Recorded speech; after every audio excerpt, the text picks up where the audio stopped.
A woman in rural Australia picked up her phone and dialed 000, reporting a dangerous-looking biker who'd just pulled onto her property. Within minutes, sirens would shatter the quiet countryside. But what happened next became one of the most shared stories in Australian history. And when you hear the truth, you'll understand why millions couldn't stop talking about it.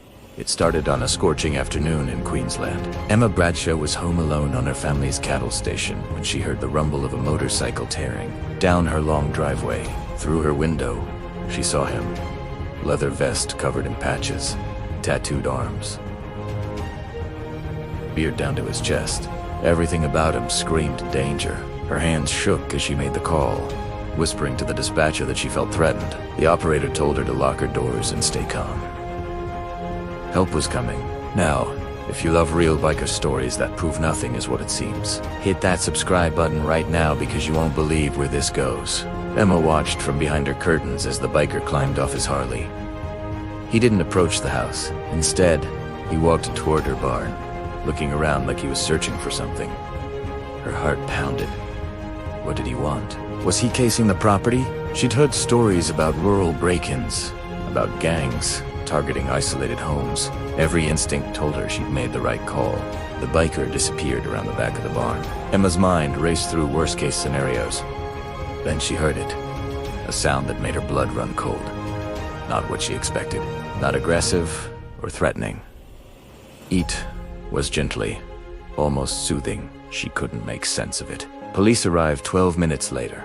2 patrol cars kicking up dust as they roared onto the property. Officers emerged with hands on their holsters, approaching the barn cautiously. Emma stepped onto her porch, pointing toward where the biker had gone. She expected shouting, maybe even arrests. What she got instead stopped her cold. The senior officer lowered his weapon immediately. Then he did something that made Emma's stomach drop. He smiled. He actually smiled and walked forward with his hand extended. Emma moved closer, confused and terrified. When she rounded the barn, she saw something that made her knees weak. The biker was kneeling in the dirt beside a small calf, tangled horribly in old barbed wire. Blood streaked the animal's legs. The wire had cut deep, wrapping tighter every time the calf struggled. And this dangerous-looking stranger had his jacket off, using it to protect his hands as he carefully, methodically unwound each twisted strand. His motorcycle toolkit lay open beside him. He was using wire cutters from his bike, speaking softly to the terrified animal the entire time. The officer explained to Emma what she couldn't have known. This wasn't just any biker. His name was Connor Murphy, a veterinarian from Brisbane who rode with a volunteer group called Road Rescue Riders. They traveled to rural Australia on motorcycles, offering free emergency veterinary care to remote farms that couldn't afford it or couldn't reach help in time. That leather vest covered in patches, each one represented a life saved. Each patch told a story of another animal pulled back from the edge. Connor had seen the calf from the road while passing by. He'd recognized the signs of distress immediately and couldn't drive past. He didn't know he was being reported as a threat. He didn't know police were coming. He only knew an animal was suffering. He had the skills to help.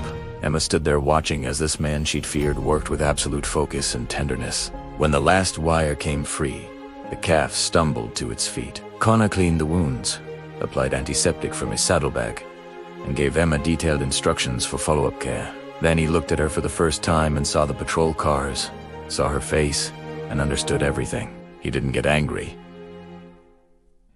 He didn't demand an apology. He just smiled that weathered smile and said, "I probably look pretty scary, don't I?"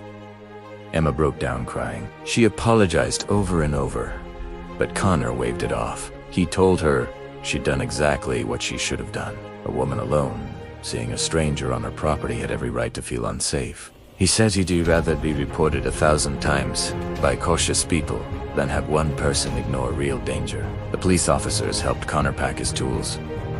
One of them took a photo that Emma later posted online with Connor's permission, explaining everything that had happened. Within 24 hours, that post had been shared over 100,000 times. News outlets across Australia picked it up.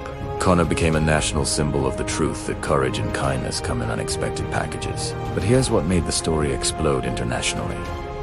Donations poured into Road Rescue Riders, more than $2 million. In the first week, Connor and his crew expanded from 12 riders to over 60. They saved thousands of animals that year. Emma herself joined as a volunteer coordinator, dedicating her time to the organization that taught her the most important lesson of her life. What do you think really happened here? Was it just a misunderstanding?